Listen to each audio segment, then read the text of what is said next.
सागर के जल सो शुचि कीजे तो भी शुद्ध ना होई। सात धातु भरी मल मूरत चर्म लपेटी सो है। अंतर देखत या सम जग में अवर अपावन को है। नवमल द्वार सवै निशिवास नाम लिए घिन आवे। व्याधि उपाधि अनेक जहाँ तह कौन सुधी सुख पावे। पोषत तो दुख दोष करे अति शोषत सुख उपजावे।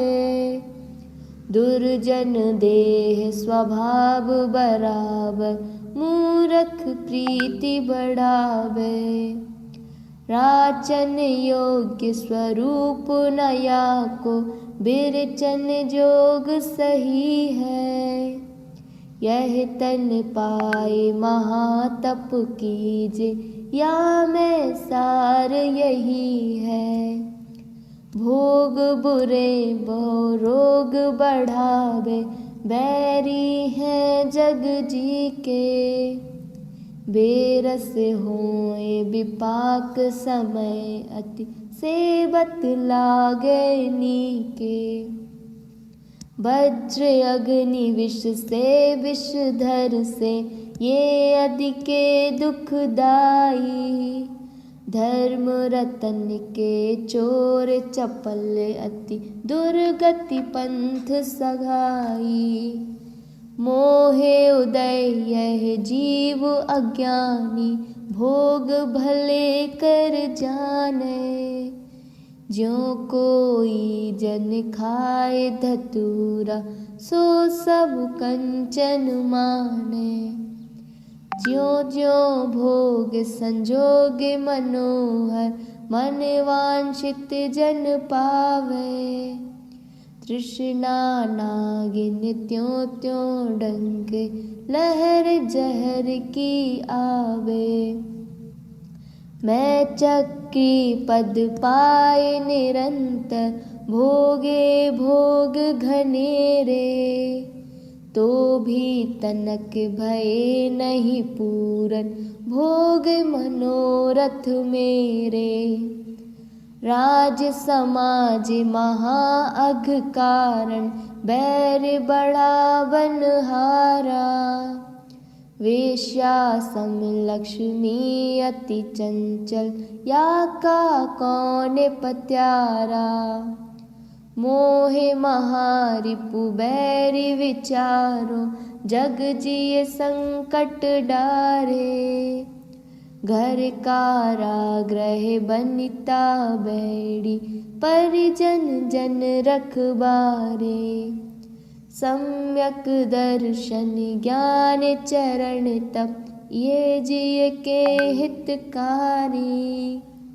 एहि सारे असार और सब यह चक्री चितधारी।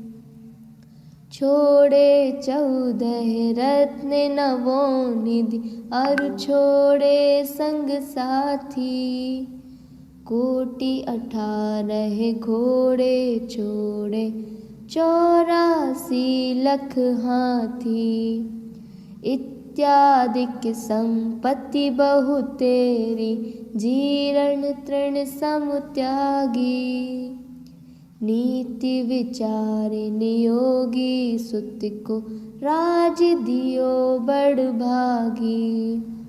होय निशल्य अनेक नृपति संग भूषण वसन उतारे। श्री गुरु चरण धरी जिन मुद्रा पंच महाव्रत धारे। धनी यह समझ सुबुद्धि जगोत्तम धनी यह धीरज धारी। ऐसी संपत्ति छोड़ बसेवन तिन पद धोके हमारी। परिग्रह पोट उतार सब लीनोच्चारितपन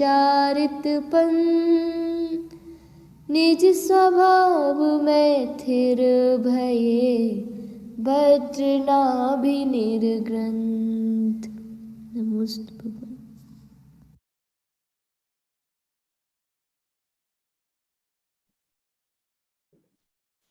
बहुत ही सुंदर हमने अभी वैराग्य भावना का पाठ किया है और हमारी इस वैराग्य प्रवचन की श्रृंखला में आज हमारे साथ जुड़ने वाले हैं पंडित श्री ज्ञायक जी शास्त्री, मुंबई। हम सभी में से कोई भी ऐसा नहीं होगा जो उनको नहीं जानता है। वो हमारे परिवार के एक अनन्य हिस्से हैं।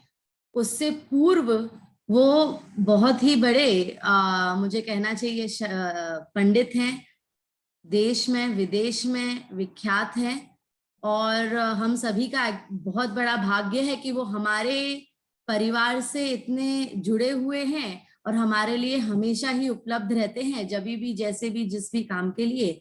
और आज ऐसे प्रसंग में हम उन्हें सुने बिना नहीं रह सकते, तो मैं ज्यादा उनके बारे में तो कुछ बोल नहीं पाऊंगी। उनके नाम में ही सब धरा है, ऐसा कहकर मैं सीधा ज्ञायक जी को बुलाना चाहूंगी। वह आए और इस वैराग्य में प्रसंग में अपना व्याख्यान हमें दें।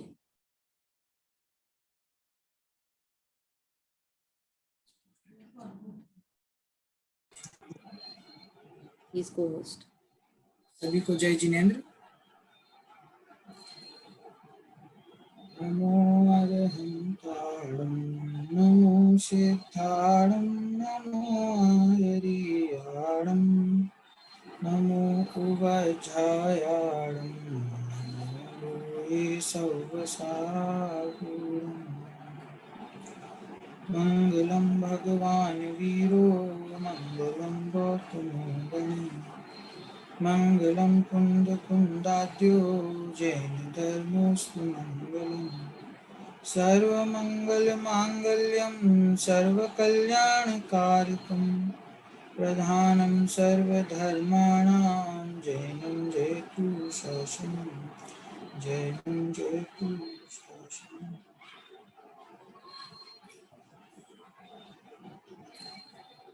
हम सभी के सामने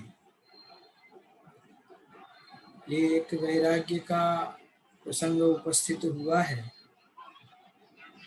हमारे आदरणीय नाना जी श्रीमान पदमचंद जी साहब बाबूजी अब हमारे साथ नहीं रहे और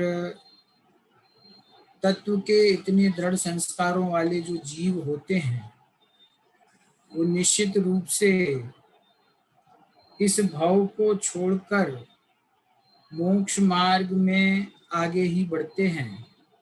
ये बात हम सभी जानते हैं।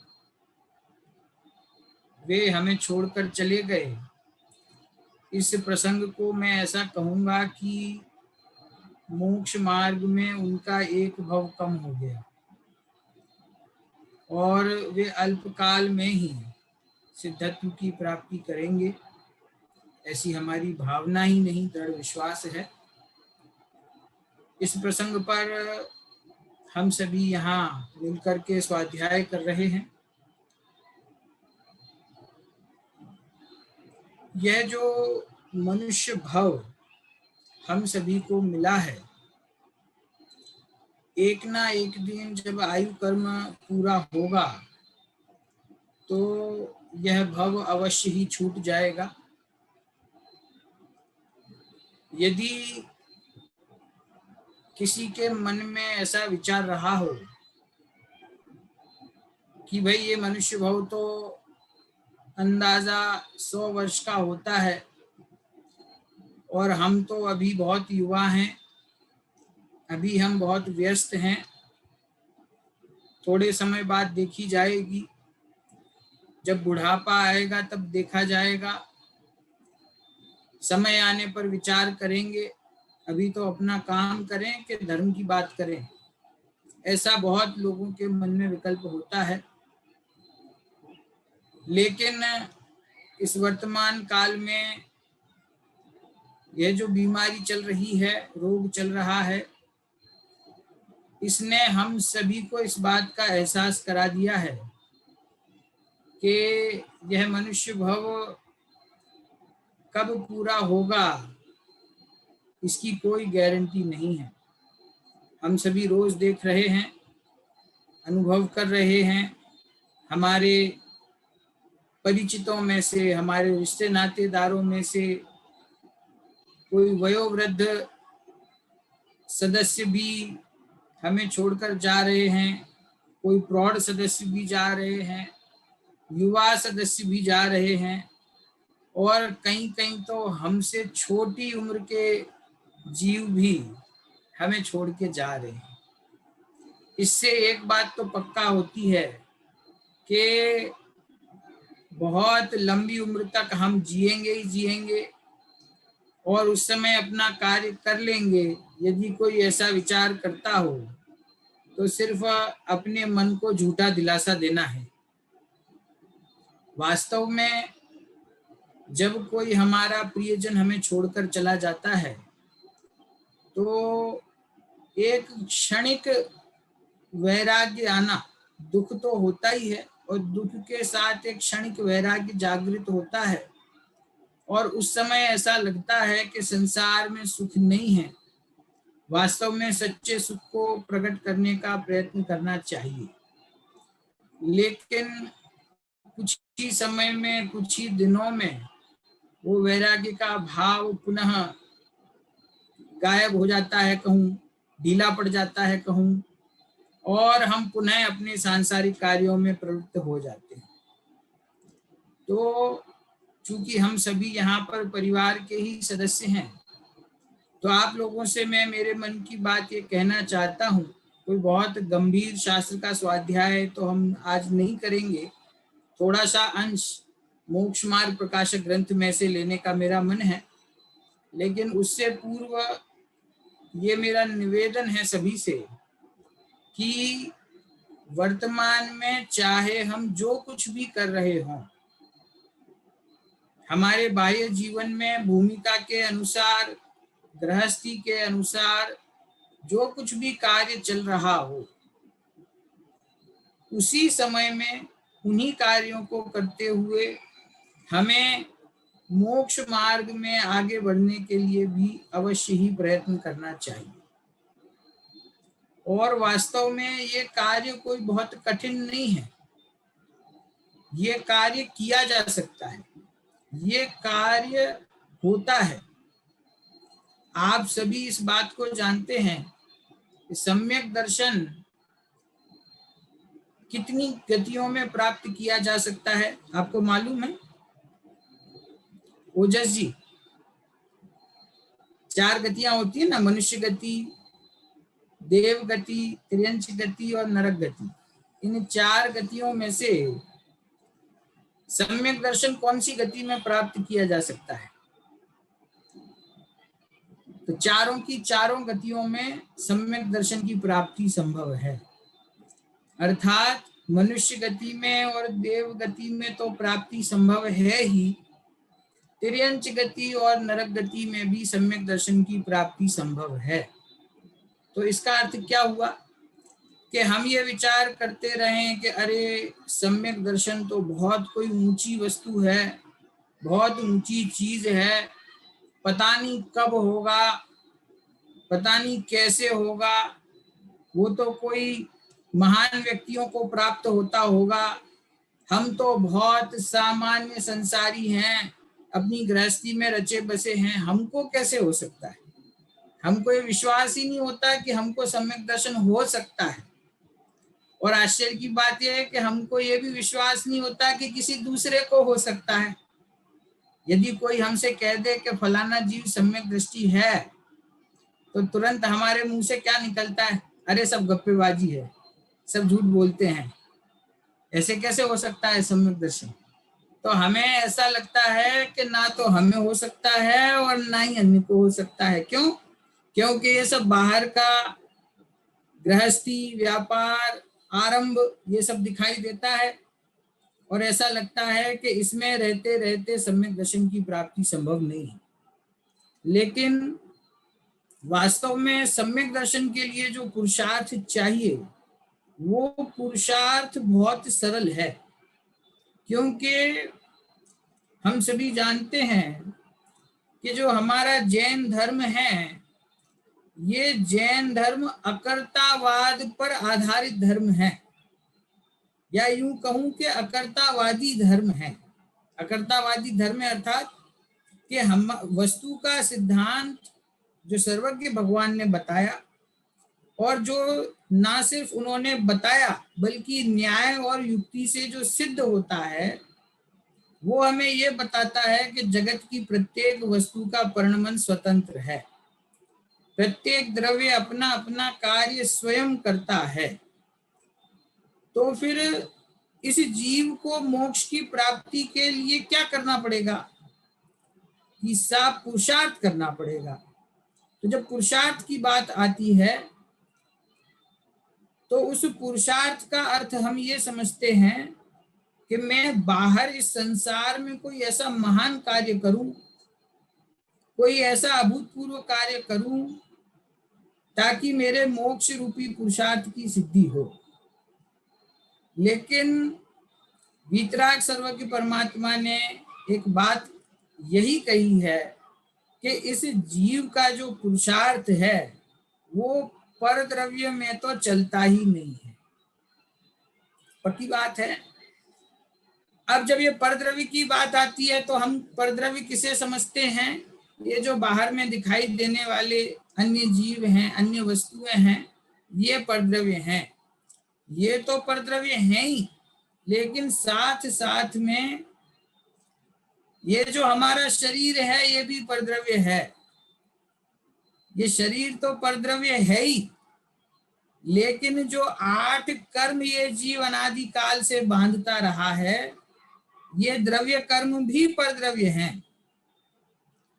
और इन कर्मों का उदय आने पर हमारे अंदर जो मोह राग द्वेष का परिणाम उत्पन्न होता है, उस विकारी भाव को भी जीव के स्वभाव से भिन्न कहा है।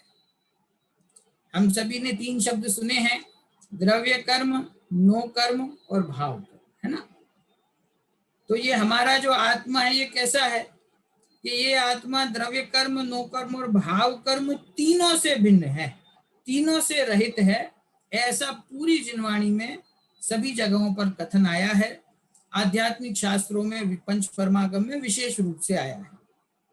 तो मेरे कहने का अर्थ यह है कि ये जो कुछ भी परद्रव्य दिखाई देता है, इसमें तो हमारा कुछ पुरुषार्थ चलता ही नहीं है। इस शरीर संबंधी शुभ क्रियाओं को करके यदि हम ये समझते हो कि हम पुरुषार्थ कर रहे हैं, चूंकि हमारा जैन कुल में जन्म हुआ है इसीलिए हम अपने जीवन को संयम पूर्वक जीते हैं। हमारा आहार, हमारा आचार विचार दूसरों के मुकाबले तो बहुत शुद्ध है।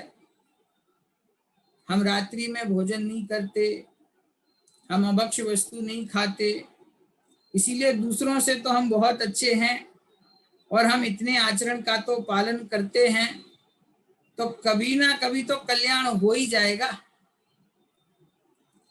लेकिन आचार्य देव कहते हैं कि ये जो तू जिसको पुरुषार्थ समझता है, ये शरीर संबंधी क्रियाएं, ये शरीर, पहले ये बताओ कि ये शरीर तुम्हारा है या तुमसे भिन्न है।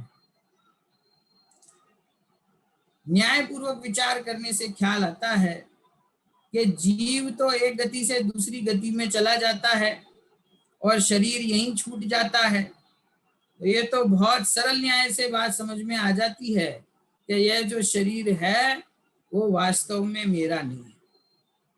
तो फिर हमें पुरुषार्थ जो करना है वो पुरुषार्थ कहाँ करना है? कौन सा पुरुषार्थ है कि जिसको करने से इस जीव को मोक्ष की प्राप्ति होती है? मोक्ष की प्राप्ति का उपाय क्या सिर्फ पुरुषार्थ है या और कोई तरीके से भी मोक्ष की प्राप्ति हो सकती है? ऐसा प्रश्न सभी का होता है और हमें ये विचार करना है कि हमें सिर्फ मोक्ष की बातें करनी है, आत्मा की बातें करनी है, सात तत्व की बातें करनी है, या फिर वास्तव में हम मोक्ष प्राप्त करना चाहते हैं। यदि हमें वास्तव में मोक्ष प्राप्ति की इच्छा है, यदि वास्तव में हमें इस संसार से दुख लगता है, तो उसके लिए हमारे आचार्यों ने, ज्ञानियों ने एक विशेष क्रम में पुरुषार्थ बताया है। उस पुरुषार्थ को करने से अवश्य ही मोक्ष की प्राप्ति होती है। पर पहला प्रश्न तो यही है कि आपने प्रथमान योग में बहुत सारी कथाएं पढ़ी होंगी, तो उन कथाओं में एक बात आती है कि कोई भी शिष्य होता है, कोई भी व्यक्ति होता है और वो जंगल में जहाँ मुनिराज विराजमान हैं, आत्म ध्यान में लीन है, तो वहां जाकर के मुनिराज के चरणों में निवेदन करता है कि हे भगवान, अब मुझे इस संसार से भय लगा है, अब मैं इस संसार से भयभीत हुआ हूँ, तो कृपया मुझे इस दुख से, इस संसार से छूटने का उपाय बताइए। तो ये जो उपाय बताया जाता है ना, ये उपाय उन्हीं के लिए है जिन्हें इस संसार से भय लगा। पहले तो हमको ये विचार करना चाहिए कि हमको इस संसार से भय लगता भी है कि नहीं लगता। ये संसार दुख रूप है, ऐसा हमको भासित होता है या नहीं होता। जब सर्व प्रकार की अनुकूलताएं चल रही हों जीवन में, जितना चाहिए उतना धन हमारे पास हो, जितना बड़ा घर चाहिए उतना घर हमारे पास हो, और हमारा परिवार भी हमारे अनुकूल हो, बालक भी हमारी आज्ञा मानते हों, और व्यापार भी बहुत बढ़िया चलता हो, और दिन दूनी रात चौगनी प्रगति हो रही हो, क्या उस समय हमको ऐसा भासित होता है कि ये संसार में वास्तव में सच्चा सुख नहीं है? कदाचित कभी कोई प्रतिकूलता आती है तो उस समय थोड़े क्षणों के लिए ऐसा लगता है कि भाई ये तो सब दुख रूप है, लेकिन 99.99% निरंतर, बल्कि उससे भी ज्यादा निरंतर हमारी भावना, हमारा अभिप्राय इस संसार में जो 5 इंद्रियों के विषय सुख हैं उनकी प्राप्ति, उनको एकत्रित करना, उनको भोगना, फिर उनकी रक्षा करना, फिर वो हमसे छूट ना जाए इसकी चिंता करना, इसमें ही हमारा पूरा समय जाता है। नहीं जाता? एक बालक पढ़ाई करके युवा होता है, युवा होकर के कमाई करता है, कमाई करके अपनी गृहस्थी का विस्तार करता है, पहले कमाता है, फिर उसको सुरक्षित करता है, और फिर ये चिंता करता है कि ये धन वैभव संपत्ति संयोग जो मैंने इकट्ठे किए हैं ये मेरे से छूट ना जाए, इसीलिए फिर इन्वेस्टमेंट करता है, फिर अलग अलग जगहों पे अपने धन को विभाजित करता है कि कहीं एक जगह नुकसान हो जाए तो दूसरी जगह बचा रहे, दूसरी जगह नुकसान हो जाए तो तीसरी जगह से कमाई हो जाए, है ना। तो वास्तव में हमें ये विचार करना है कि 5 इंद्रिय के विषय सुख हमको मिल जाएं तो इसमें सुख है कि नहीं, और अभी हमारे पास ये सब संयोग है तो हम सुखी हैं कि नहीं। अभी बहुत सारे व्हाट्सएप पे यहाँ वहाँ सब जगह मैसेज आ रहे हैं, आप भी देख रहे होंगे कि चाहे कितना भी धन हो, एक सिलेंडर ऑक्सीजन नहीं मिल रही, चाहे कितने भी पैसे देने के लिए तैयार हों, रेमडेसिविर का इंजेक्शन नहीं मिल रहा, हॉस्पिटल में बेड नहीं मिल रहा, केयर करने वाला डॉक्टर नहीं मिल रहा, तो कितने ही लखपति करोड़पति समय आने पर, रोग होने पर, रोग बढ़ने पर मृत्यु को प्राप्त हो रहे हैं। तो इससे हमको इतनी बात तो समझ में आनी चाहिए कि ये जो 5 इंद्रिय के विषय सुख जो हमारे पास हैं और जो धन जो परिग्रह हमने एकत्रित कर रखा है, ये वास्तव में हमारे सुख का कारण नहीं है। व्यक्ति पूरे जीवन कमाता है, किस लिए कमाता है? इसीलिए तो कमाता है ना कि किसी दिन जब मुसीबत आएगी तब काम आएगा। माताएं बहनें शुरुआत से ही सोना जोड़ती हैं, चांदी जोड़ती हैं। क्यों जोड़ती हैं? कि किसी दिन मुसीबत आएगी तब काम आएगा। अब आई मुसीबत, अब बताइए क्या काम आ रहा है वो। तो कहने का अर्थ ये है कि ये जो परिग्रह जिसके पीछे हम दौड़ते हैं, उस परिग्रह को एकत्रित करके हम अपने आप को सुखी मानते हैं। उन 5 इंद्रिय के विषय भोगों को भोग कर हमारे पास अच्छे से अच्छा खाने के लिए है, अच्छे से अच्छा पहनने के लिए है, घूमने के लिए बड़ी गाड़ी है, बड़ा घर है, सब है हमारे पास, लेकिन क्या इसका नाम सुख है? जिनवाणी में तो सुख की एक ही परिभाषा है। वो परिभाषा क्या है? कि निर्विकल्पता का नाम सुख है। यदि हम निर्विकल्प हैं तो हम सुखी हैं, और यदि हमारे मन में कोई ना कोई विकल्प निरंतर चल रहा है तो इसका मतलब है कि अभी सच्चा सुख हमें मिला नहीं है। आकुलता मतलब दुख और निराकुलता मतलब सुख। बहुत सीधी और सरल परिभाषा है। यदि सब कुछ होते हुए भी निरंतर हमारा विकल्प चल रहा है तो और कैसे कमाएं, और सब चीजों को बढ़िया कैसे करें, और सब सिस्टम कैसे बढ़िया हो जाए, हमारे बच्चे कैसे बढ़िया विदेश में पढ़ने चले जाएं, कैसे उनकी अच्छी नौकरी लग जाए, कैसे हमारी सब तकलीफें दूर हो जाएं। यदि ये विकल्प चलते रहते हैं तो इसका मतलब है कि सब कुछ होते हुए भी अभी हमें सच्चे सुख की प्राप्ति नहीं हुई है। और एक दूसरी बात है कि यदि हमको ऐसा अनुभव होता हो कि इन 5 इंद्रिय के विषयों को भोग कर अभी नहीं तो धीरे धीरे धीरे कभी तो सुखी हो जाएंगे, लेकिन वो सुख कभी प्राप्त होता है क्या? युगल जी साहब की पूजन में एक पंक्ति आती है, देवशास्त्र गुरु की पूजन में प्रसिद्ध पंक्ति, इच्छा की खाई खूब भरी पर रिक्त रही वह रिक्त रही।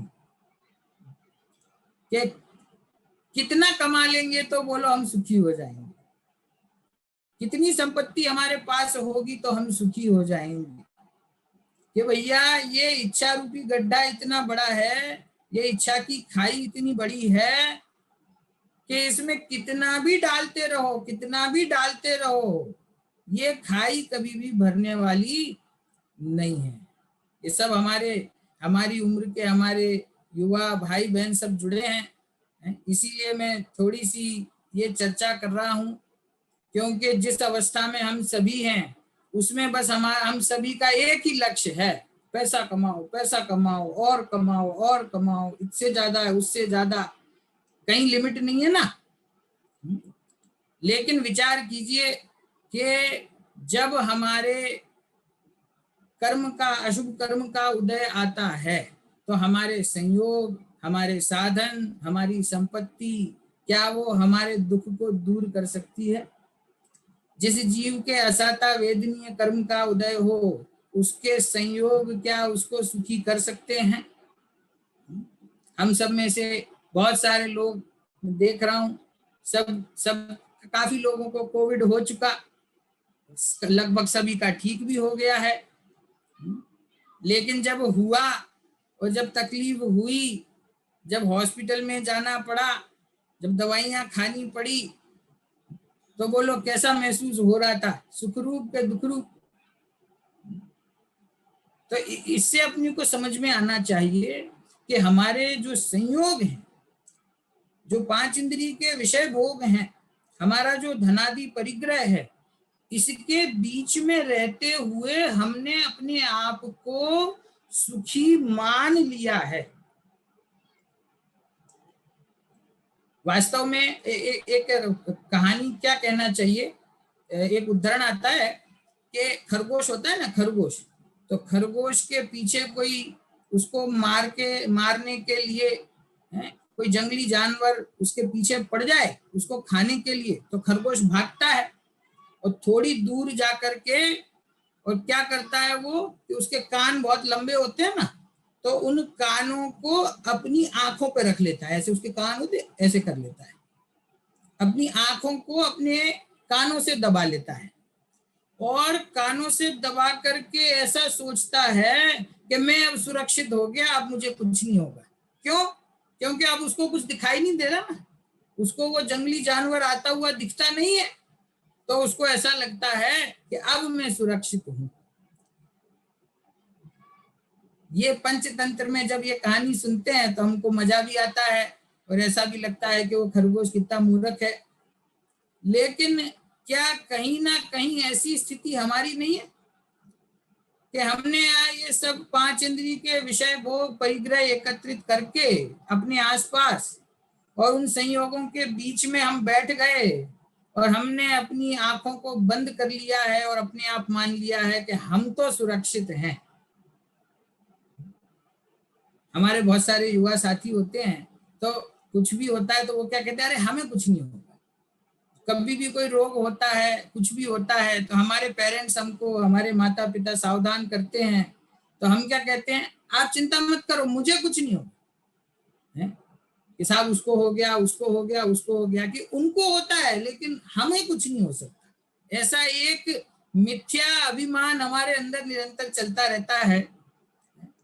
पंचतंत्र में इसके लिए भी एक कहानी आती है कि जो हिरण है वो हिरण देख रहा है कि पूरे जंगल में आग लग गई है और एक के बाद एक वृक्ष आग पकड़ते जा रहे हैं और वहां खड़ा होकर विचार कर रहा है, ओहो देखो जंगल में आग लग गई। लेकिन भला जीव ये विचार नहीं कर रहा है कि कुछ ही क्षणों में वो आग मेरे तक पहुंच जाएगी। वो समझ रहा है कि मैं तो सुरक्षित हूं, पूरा जंगल जल जाएगा। कि भाई जैसे जंगल जल रहा है ऐसे ही तेरा भी कभी ना कभी समय आ जाएगा भाई। इसीलिए स्वयं को झूठे बहलावे में मत रखो। 5 इंद्रिय के विषय भोगों के बीच में रहकर ये मत सोचो कि हमें कुछ नहीं होगा, ये मत सोचो कि हम तो सुखी हो गए अब। क्यों? क्योंकि जब असाता वेदनी कर्म का उदय आता है तो ये सारे संयोग जो हमें सुख देने वाले प्रतीत होते हैं, ये सारे के सारे संयोग कहाँ चले जाते हैं पता नहीं चलता। जो धन कमा के रखा है वो कहाँ गायब हो जाता है पता नहीं चलता। जो हमारे अपने होते हैं वो कैसे मदद से इनकार कर देते हैं हमें, फिर उस समय बड़े मोह भंग होता है। अरे यार किसी ने मदद नहीं की, पर कोई मदद करे कैसे? तुम्हारे असाता वेदनी कर्म का उदय है ना, तो कोई दूसरा तुम्हें मदद कैसे करेगा? तो ये जो संसार की स्थिति है, ये तो संसार की स्थिति दुख रूप ही है। जिस समय हमारे प्रतिकूल अशुभ कर्म का उदय चल रहा है उस समय तो ये संसार की स्थिति दुख रूप है ही है, लेकिन वास्तव में जिस समय अनुकूलता चल रही है, जिस समय शुभ कर्म का उदय है, जिस समय साता वेदनी का उदय है, उस समय भी ये संसार दुख रूप ही है, सुख रूप नहीं।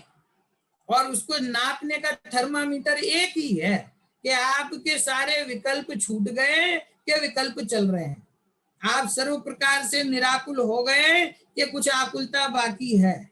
यदि आकुलता है तो इसका मतलब है कि सच्चे सुख की प्राप्ति हुई नहीं।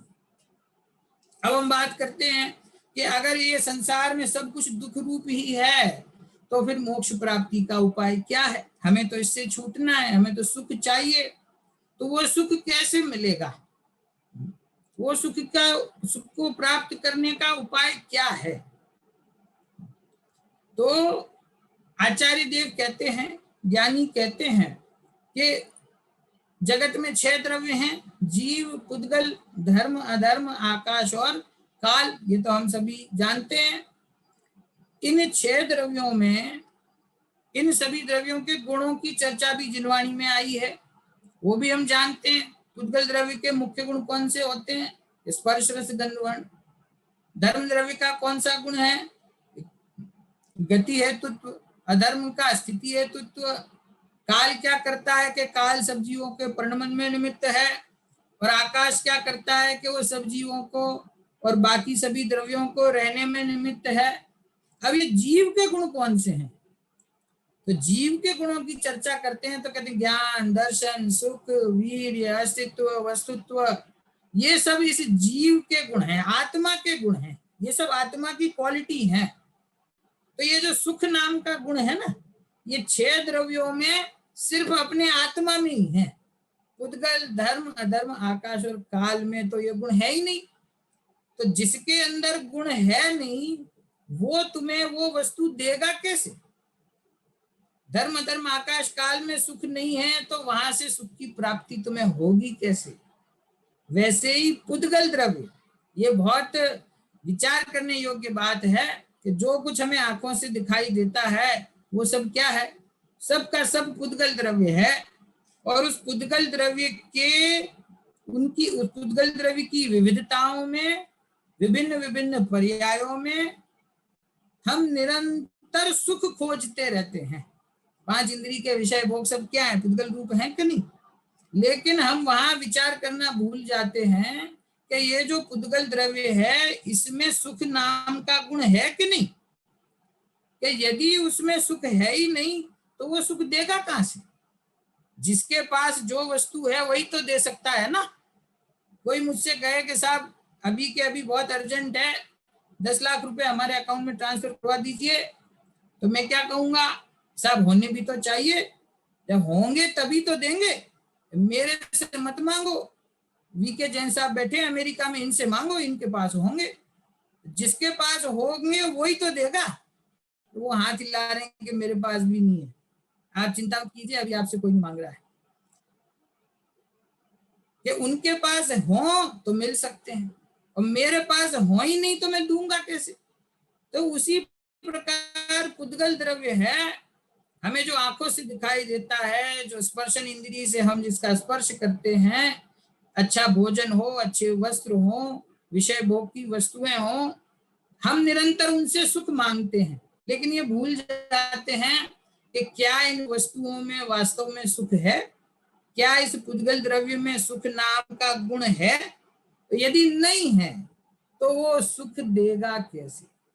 तो अब आप चाहो या न चाहो, 6 द्रव्यों में से एक ही द्रव्य बचता है जिसके पास सुख है, और वो सुख है, वो ऐसा सुख है कि यदि एक बार प्राप्त हो गया तो कभी तुम्हें छोड़ के नहीं जाएगा। बब्बन दीदी, कोई इन्वेस्टमेंट की स्कीम हमको बताते हैं ना लोग, एक्सपर्ट लोग, तो क्या स्कीम बताते हैं लाइफ इंश्योरेंस वाले? कि आप कितने साल के हो? 30 साल के हो, 25 साल के हो, 35 साल के हो, कि वाह बहुत बढ़िया, जितनी कम एज से आप इन्वेस्टमेंट शुरू करोगे अंत में आपको उतना ही ज्यादा मुनाफा मिलेगा, है ना? तो आप अभी से शुरू करो। कितने साल की स्कीम लोगे के साथ? 35 साल की, 40 साल की। हर साल आपको इतना पैसा इन्वेस्टमेंट करना है और आखिरी में आपको 5 करोड़ 10 करोड़ रुपया मिलेगा, ठीक है? फिर हम आखिरी में उससे पूछते हैं कि साहब गारंटी है ये पैसा मिलेगा? तो कहता है कि ये तो सारे नियम और कानून बाजार के अधीन है। एस्टेरिक लगा देता है एक, और कहता है जैसी बाजार की स्थिति होगी वैसा पैसा मिलेगा, हम गारंटी तो कुछ नहीं दे सकते। समझ में? उदाहरण को उदाहरण की तरह समझना। तो हम जीवन भर इन्वेस्टमेंट करते हैं इस आशा में कि आखिरी में हमें बहुत सारा पैसा मिलेगा, लेकिन गारंटी कुछ नहीं है। और यहाँ मोक्ष मार्ग में हमारे आचार्य हमसे कहते हैं कि एक 6 महीने के लिए ईमानदारी से इस अपने आत्म स्वभाव की प्राप्ति का प्रयत्न करो, और यहाँ एक बार यदि तुम्हें अपने आत्मा का अनुभव हो गया, एक बार यदि तुम्हें सम्यक दर्शन हो गया, तो एक समय की कमाई तू अनंत काल खाएगो। कितनी देर का इन्वेस्टमेंट है अनुप्रेक्षा? एक समय का, और उसका रिटर्न कब तक मिलेगा? अनंत काल तक। और एक जो लौकिक इन्वेस्टमेंट है, ये इन्वेस्टमेंट कितना है कि 50 साल का, और ये इसका रिटर्न क्या मिलेगा कि गारंटी कुछ नहीं है। तो ये जो सुख का मार्ग है, ये सुख का मार्ग अपने आत्म स्वभाव को छोड़कर दूसरे किसी द्रव्य में से मिल सकता नहीं है। ये बात हमको हमारे अभिप्राय में अपने अंतरंग में दृढ़ कर लेनी चाहिए कि जगत में जितने भी दिखाई देने वाली वस्तुएं हैं, जो पुद्गल द्रव्य है, धर्म धर्म आकाश काल तो दिखता ही नहीं, तो उससे तो क्या आप इच्छा करोगे। लेकिन जो पुद्गल द्रव्य की विविधता है, उससे हम जब सुख की इच्छा करते हैं तो हमें यह विचार करना चाहिए कि क्या इसमें से मिलने वाला सुख वो सच्चा सुख है। पूरे जगत में देखा जाता है पैसे के लिए, संपत्ति के लिए कितना झगड़ा होता है, भाई भाई झगड़ते हैं, परिवारों में झगड़ा होता है, और आखिरी में क्या होता है, कितना भी पैसा हो लेकिन दिन रात आकुलता चलती रहती है। उस भाई के पास इतना है, उसने मेरा इतना ले लिया, इतना मुझे कम मिला। आकुलता में जीवन चलता है, और उसको अपने हिस्से का मिल भी गया हो ना, तो भी उसको कभी संतुष्टि नहीं होती। उसको हमेशा ऐसा लगता है कि दूसरे ने मेरे से ज्यादा ले लिया। वो देव गति में जो आकुलता होती ना देवों को, दूसरे देवों का ऐश्वर्य देख के, ऐसे ही मनुष्य गति में भी होती है, अपने भाइयों का, अपने रिश्तेदारों का ऐश्वर्य देख के। तो ये तो जितनी धन संपत्ति व्यवस्था है, ये तो वास्तव में कोई सुख को देने वाली नहीं है। अपना परिवार है ना, इसलिए मैं बहुत ईमानदारी से, विनय पूर्वक, बहुत स्पष्टता से कह रहा हूँ, सब मेरे युवा भाई बहनों को ये बात मैं कह रहा हूँ कि यदि ये लक्ष्य लेके चल रहे हो कि और अभी 10 साल कमा लें, और अभी 20 साल कमा लें, फिर आराम से जिंदगी जिएंगे, तो भैया अभी भी आकुलता करोगे, बाद में भी आकुलता ही करते रहोगे। क्योंकि ये जो पैसा है ना, उसमें सुख नाम का गुण नहीं है ना, तो वो सुख देगा कैसे। चाहे कम एकत्रित करो, चाहे अधिक एकत्रित करो, चाहे तुम्हारे पास कम हो चाहे ज्यादा हो, लेकिन यदि ऐसा मानोगे कि उससे मैं सुखी हुआ हूं, उससे मैं सुखी हो सकता हूं, तो हमेशा दुखी बने रहोगे, चाहे कितना भी हो जाए।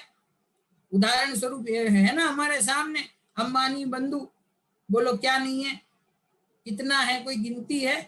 एक के पीछे कितने जीरो लगते हैं ये भी अपने को पता नहीं है। उनके पास इतनी संपत्ति है, तो फिर क्यों झगड़ा होता है, फिर क्यों भाई भाई अलग होते हैं, और फिर क्यों और नया नया व्यापार इतना और कर लें, ये भी कर लें, विदेश में भी कर लें, यहाँ भी कर लें, वहां भी कर लें, हर क्षेत्र में कर लें, कोई क्षेत्र नहीं छोड़ा ना उनने व्यापार करने के लिए। क्यों? धन से सुख होगा। तो बोलो वो सुखी हैं कि नहीं? अंबानी जितना पैसा मिल जाए तो सुखी हो जाएंगे कि नहीं हम? अरे चक्रवर्ती जितना मिल जाए ना, तो भी एक अंश का भी सुख नहीं मिलेगा। अंबानी दूर की बात है, पूरे चक्रवर्ती के पास जितनी संपत्ति है, उतनी संपत्ति भी मिल जाए तो भी एक सुख का अंश प्रकट नहीं होगा, क्योंकि उस संपत्ति में सुख नाम का गुण नहीं है। वो सुख नाम का गुण कहाँ है? वो अपने आत्मा में है, पुद्गल धर्म धर्म आकाश काल में नहीं है, और जीव में है। लेकिन जगत में मुझे छोड़कर अन्य जितने भी जीव हैं, उनका सुख गुण मेरे लिए कुछ काम का नहीं है। जीवों में तो सुख है, तो मेरी माता जी हैं, मेरे पिताजी हैं, उनमें सुख है, क्या वो मुझे सुख दे सकते हैं? जैन धर्म का प्रथम मूल सिद्धांत है, एक द्रव्य दूसरे द्रव्य का कुछ नहीं कर सकता। एक जीव दूसरे जीव को अपने कर्म नहीं दे सकता, अपने गुण नहीं दे सकता, और ना ही किसी से कुछ ले सकता है। प्रत्येक जीव अपने अपने अनंत गुणों से परिपूर्ण अपनी सीमा में रहता है। तो अब ये देखो, मैं ये क्यों बता रहा हूं कि हम अपने को, एक इंग्लिश में एक कहावत है ना, रिड्यूस द रेडियस। यदि आप सुखी होना चाहते हो तो आप अपने विस्तार को कम करो।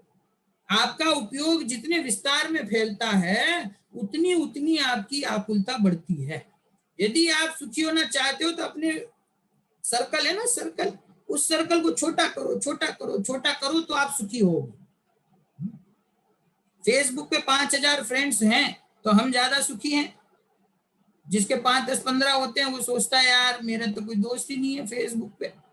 तो सर्कल हमने कितना बढ़ा लिया।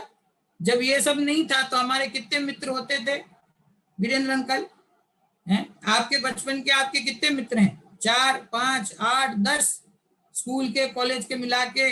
अभी मैं आपसे बोलूं लिस्ट बनाओ तो 15-20 से ज्यादा की लिस्ट नहीं बना पाओगे। लेकिन हमारे जो युवा साथी हैं उनसे पूछो तो कहेंगे 5000। फेसबुक पे कितने फ्रेंड हैं? 5000। 5000 में से 4970 के नाम भी नहीं पता, लेकिन हमारे इतने फ्रेंड हैं तो ऐसा लगता है कि हम ज्यादा सुखी हैं। तो हमने अपने सर्कल को छोटा करने की बजाय बड़ा करते जा रहे हैं, बड़ा करते जा रहे हैं। और जितना बढ़ता जाता है उतना हम अपने आप को सुखी और पूरे समाज में ऊंचा अपने आप को समझते हैं। लेकिन ये वास्तव में सुख का मार्ग नहीं है। अभी तो देखिए, अभी तो हम शुभ भाव तक भी नहीं पहुंच पाए। ये तो जितनी चर्चा अभी तक करी ये तो सारी अशुभ भाव में सुख मानने की है। बोलिए, जिससे हमको नीच गति का बंध होता है, नरक और त्रियंच गति का बंध होता है जिन भावों से, उन भावों में हम अपने आप को सुखी मानते हैं।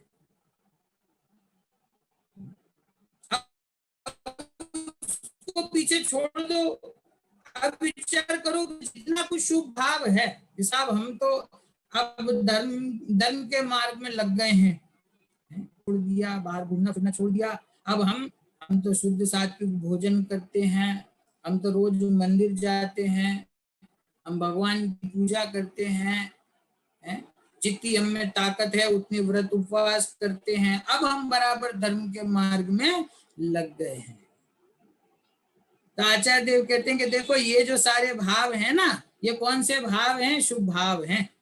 और ये शुभ भाव वो 3 कर्म मैंने बताए थे ना, द्रव्य कर्म, नो कर्म और भाव कर्म। उन तीनों में कौन सी कैटेगरी में डालूं इन भावों को? कि ये भाव कर्म है। और ये जितना कुछ भाव कर्म है, जितना कुछ शुभ भाव है, वो सब इस जीव को बंध का ही कारण है। कोई कहेगा कि साहब ऐसा मत कहो, शुभ भाव करने से तो स्वर्ग की प्राप्ति होती है, सब जगह लिखा हुआ है। कि हम कहाँ मना करते हैं? शुभ भाव करने से स्वर्ग की प्राप्ति होती है, बिल्कुल ना नहीं है। लेकिन क्या वो स्वर्ग मोक्ष है क्या? वो स्वर्ग जो है वो संसार की 4 गतियों में से एक गति है। तो इसका अर्थ क्या हुआ कि जो शुभ भाव है वो बंध का कारण है। कौन से बंध का कारण है? कि शुभ बंध का कारण है। स्वीकार है हमको कि शुभ बंध का कारण है, लेकिन बंध का कारण है, मुक्ति का कारण नहीं। समझ गए? तो शरीर से संबंधित अन्य द्रव्य पीछे छूट गए, हमारा शरीर छूट गया, हमारे द्रव्य कर्म छूट गए, और हमारे जो शुभ भाव होते हैं उन्हें भी वास्तव में आचार्य देवों ने विकारी भाव अर्थात आत्म स्वभाव से भिन्न भावों की श्रेणी में रखा है। तो अब मैंने कहा ना कि चूंकि इस जगत में सुख का कोई दूसरा उपाय ही नहीं है। 6 द्रव्य हमसे भिन्न हैं, हमारा शरीर हमसे भिन्न है, अन्य जीव हमसे भिन्न है, हमारे कर्म हमसे भिन्न हैं, और हमारे शुभाशुभ भाव हमसे भिन्न हैं। इन सब को अलग कर दो तो क्या बचता है? कि एक अपना ज्ञान दर्शन स्वभावी आत्मा बचता है, बाकी कुछ नहीं बचता है। और वो ही हमारे सच्चे सुख का उपाय है। चाहे आज मानो, कल मानो, कि अनंत काल बाद मानो, मानना यही पड़ेगा। अभी नहीं समझोगे तो थोड़े 4 गतियों में घूम के आओगे, फिर समझोगे जब तुम्हारा भवितव्य होगा। और अभी समझ जाओगे तो मोक्ष बिल्कुल नजदीक है। कि जिसको चाबी मिलेगी वही तो ताला खोलेगा ना। तो चाबी किधर है? चाबी इधर है। सम्यक दर्शन ज्ञान चारित्राणी मोक्ष मार्ग, तत्वार सूत्र का पहला सूत्र है। ये क्या कहता है? सम्यक दर्शन, सम्यक ज्ञान और सम्यक चारित्र की प्राप्ति, और इन तीनों की एकता, वो मोक्ष मार्ग है। अब ये मोक्ष मार्ग यदि हमको प्रकट करना हो तो सम्यक दर्शन ज्ञान और चारित्र को प्रकट किए बिना ये कार्य होगा नहीं। और चारित्र किसे कहते हैं? तो यदि हम ये समझते हैं कि ये सब व्रत उपवास करना, संयम का पालन करना, इसका नाम चारित्र है, तो आचार्य देव कहते हैं स्वरूपे चरणम चारित्रम, अपने स्वरूप में आचरण करना, अपने स्वरूप में लीन होना, उसका नाम चारित्र है। और वो चारित्र कैसा है? तो प्रवचन सार ग्रंथ की 5वीं 6वीं गाथा में कहा, आदरणीय हमारे विपिन अंकल का पिछले काफी समय से प्रवचन सार पे चल रहा है स्वाध्याय, आप सभी सुन रहे होंगे। 5वीं 6वीं गाथा में क्या सुंदर बात आई, मंगलाचरण में ही बहुत अच्छी बात कह दी आचार्य देव ने। चारित्रम खलु धम्मो, प्रसिद्ध पंक्ति है प्रवचन सार ग्रंथ की, चारित्रम खलु धम्मो, चारित्र ही साक्षात धर्म है। लेकिन वो कैसा है? तो आचार्य देव कहते हैं ज्ञान दर्शन प्रधान चारित्र। उस चारित्र का विशेषण बताया, क्या विशेषण है? जिसमें ज्ञान और दर्शन प्रधान है, ऐसा चारित्र। जब तक ज्ञान और दर्शन नहीं है तब तक तो चारित्र की उत्पत्ति ही संभव नहीं है। तो ज्ञान अर्थात सम्यक ज्ञान, दर्शन अर्थात सम्यक दर्शन, सम्यक दर्शन और सम्यक ज्ञान पूर्वक ही इस जीव को सम्यक चारित्र प्रकट होता है।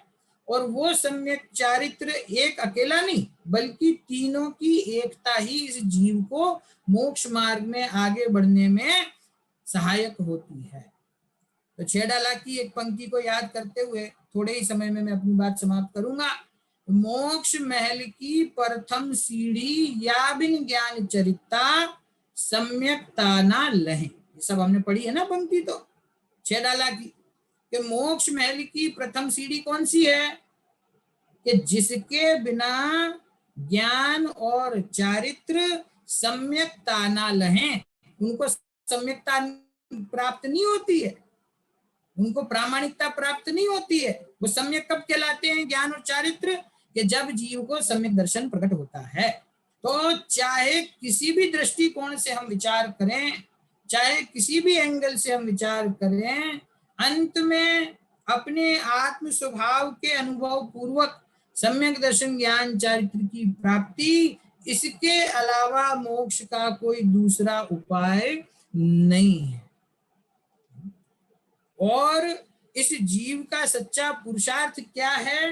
कि इसका पुरुषार्थ यही है, भी सम्यक दर्शन प्राप्त करने के लिए क्या करना पड़ेगा? कि तत्व का निर्णय क्या करना पड़ेगा? मोक्ष मार्ग प्रकाशक ग्रंथ में पंडित जी साहब ने, टोडरमल जी साहब ने एक प्रकरण लिखा है जिसका अंश में पढ़ने का विचार कर रहा था। एक ही पंक्ति बतानी थी मुझे आपको, है कि पुरुषार्थ से ही मोक्ष प्राप्ति। मोक्ष की प्राप्ति कैसे होगी? कि पुरुषार्थ से होगी। हिसाब हम कर तो रहे हैं ना, हम रोज मंदिर जाते हैं, रोज पूजा करते हैं, भगवान के दर्शन के बिना भोजन नहीं करते, हम तो बहुत पुरुषार्थ कर रहे हैं। पिछले 10 लक्षण में हमने 10 दिन का उपवास भी किया था।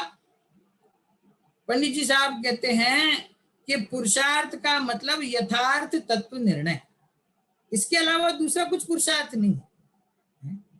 अपने आत्म स्वभाव का जैसा उसका स्वरूप है वैसा यथार्थ निर्णय करना, उसका नाम पुरुषार्थ है। दूसरा कुछ पुरुषार्थ इस जगत में है नहीं, क्योंकि दूसरे किसी का कुछ तुम कर नहीं सकते ना।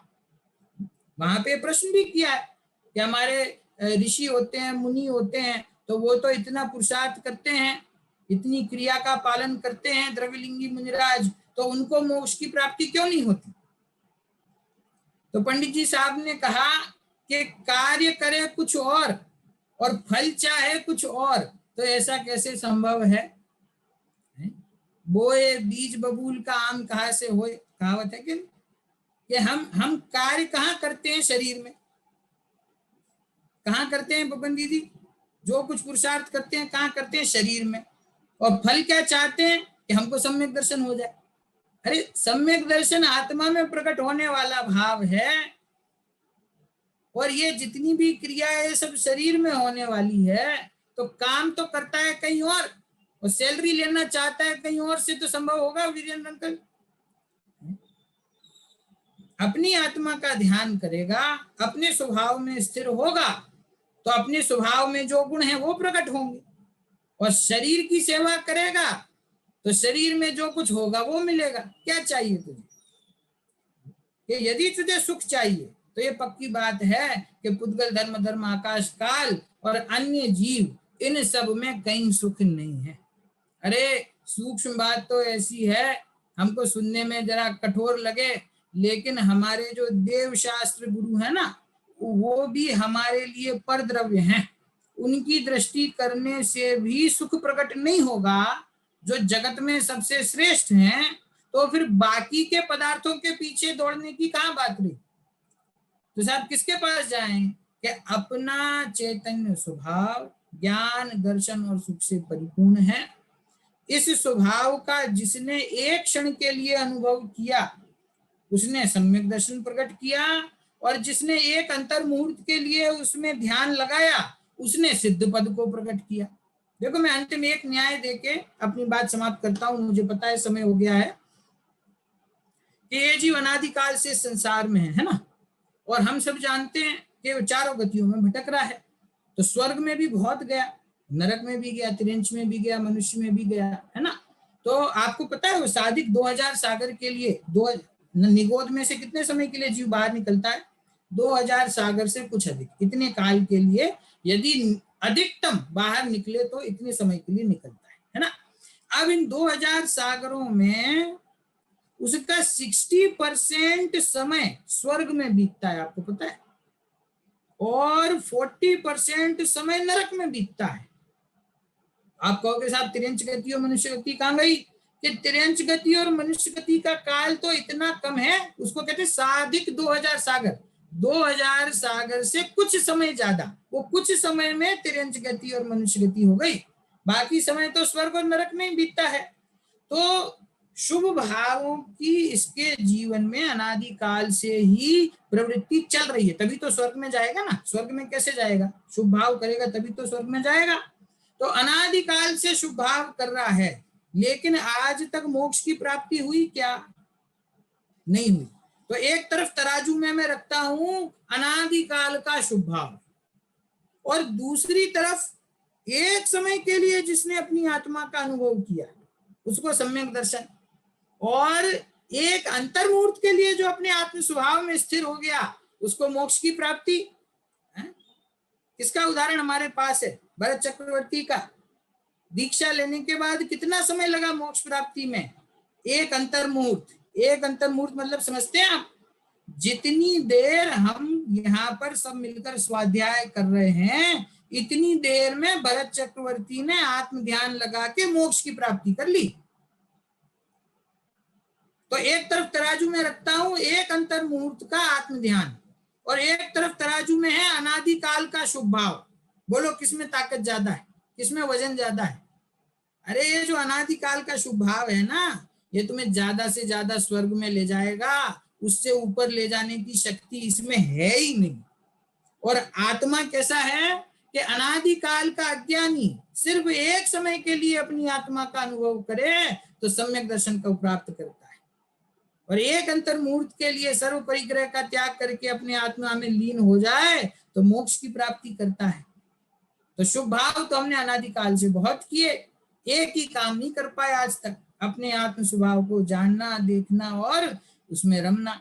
अब यही एक कार्य हमारे लिए बाकी है, और इस मनुष्य भव की सार्थकता भी इसी में है कि हम अपने आत्म स्वभाव को जाने, पहचाने और उसी में रम जाए। देखो किसी को लगेगा अरे ये तो सब शास्त्र की बातें हैं, ये तो बस मंदिर में अच्छी लगती हैं, तो ठीक है, इसके अलावा जो दूसरा कुछ उपाय तुमको नजर आता है तुम वो करके देख लो। अनादिकाल से तो कर ही रहे हो, और अभी भी अगर नहीं अकल ठिकाने आई है तो और कर लो अभी, और 2-4-10 भाव यहाँ वहां घूम के आ जाओ। लेकिन जिस दिन तुम्हारे मोक्ष में जाने की भवितव्य पकेगी, तुम्हें यही बात, सच्ची बात समझ में आएगी, क्योंकि इसके अलावा दूसरा कोई उपाय नहीं।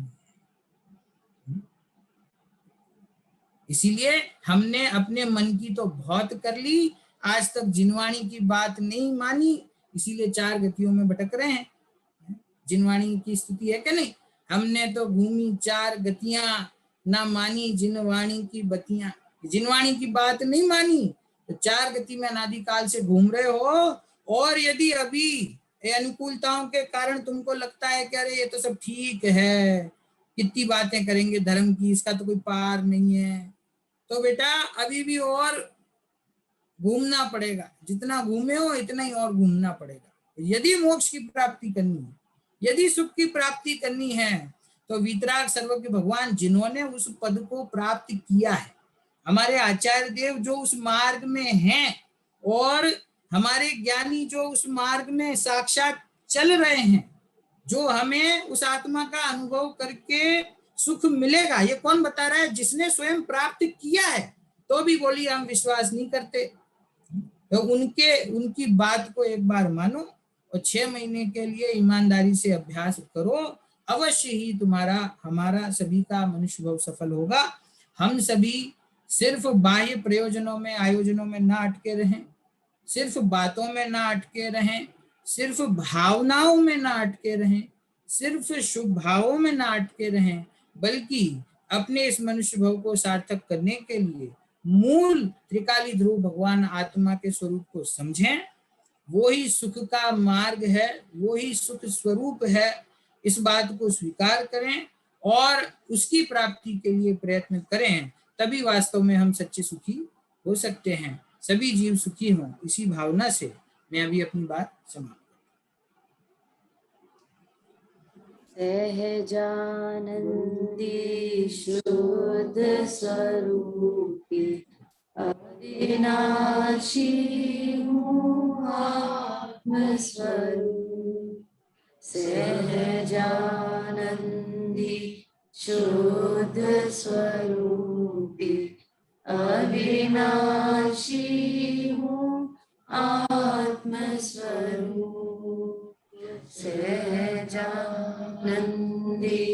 शुद्ध स्वरूपी अविनाशी हूँ आत्मस्वरूप।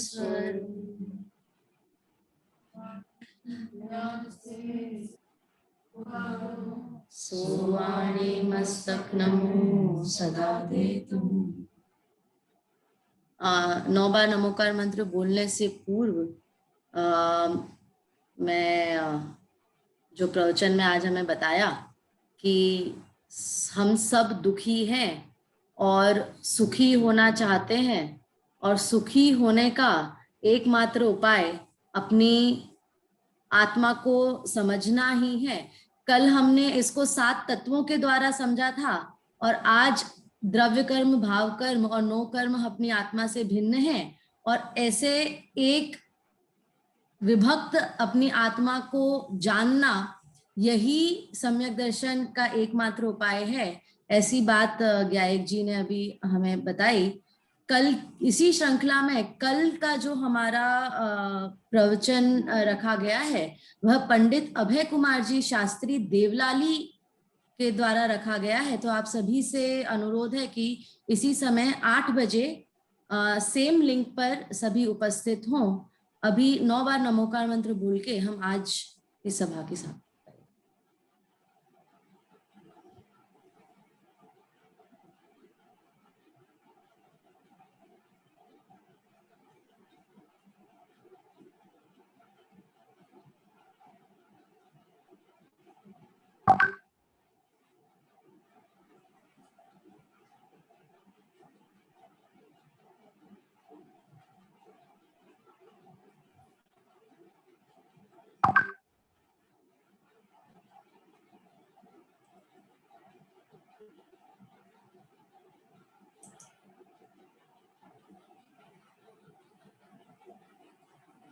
बोलिए। जिनवाणी माता की, बोलिए द्वादशांग, बोलिए जैन धर्म की।